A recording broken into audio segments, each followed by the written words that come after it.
After months of increasingly violent demonstrations, today, Quebec Premier Jean Charest tried to make peace with protesting students. He offered some concessions on planned tuition hikes.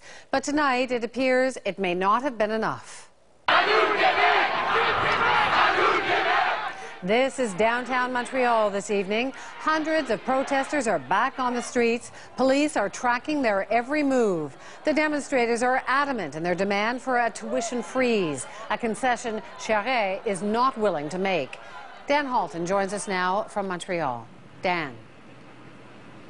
Wendy, a huge crowd set out from this park earlier tonight, but they didn't get far before police stopped them for blocking traffic. A sign Jean Charest's offer has done little to calm all the tension. Up to now, Jean Charest has taken a hard line against protesting students. Today, a sign of compromise. Now is the time to bring this to an end and to return to classes.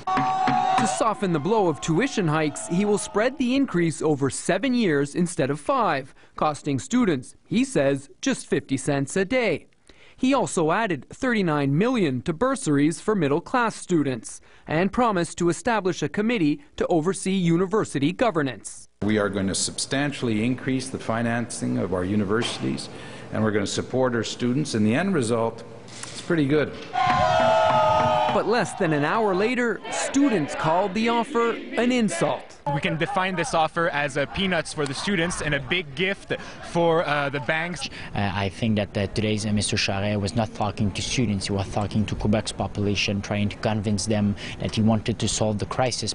And in fact, he has their ear. A new poll says the majority of Quebecers, nearly 60%, side with Charest on this issue.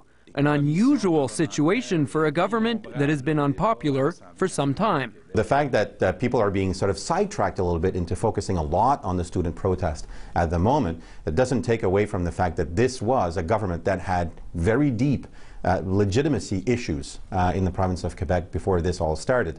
Leading to speculation that Charest may be opportunistically planning to call an early election. Speculation Charest vehemently denies. It is grotesque to think that the government would have some political calculation, partisan calculation around this. Now, police are reporting a handful of protesters are throwing objects at officers. They responded with pepper spray, but they say for the most part, the protest appears to be peaceful. Wendy.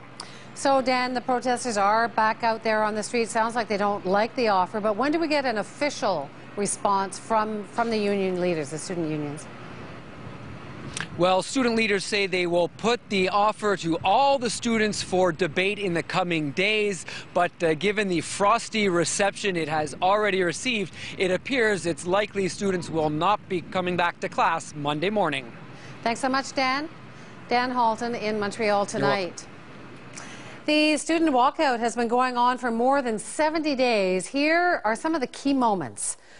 On November 10th of last year, 20,000 protesters descended on Premier Jean Charest's office with a promise to ratchet up the pressure. On February 20th, 36,000 students deserted their classes and many have not returned.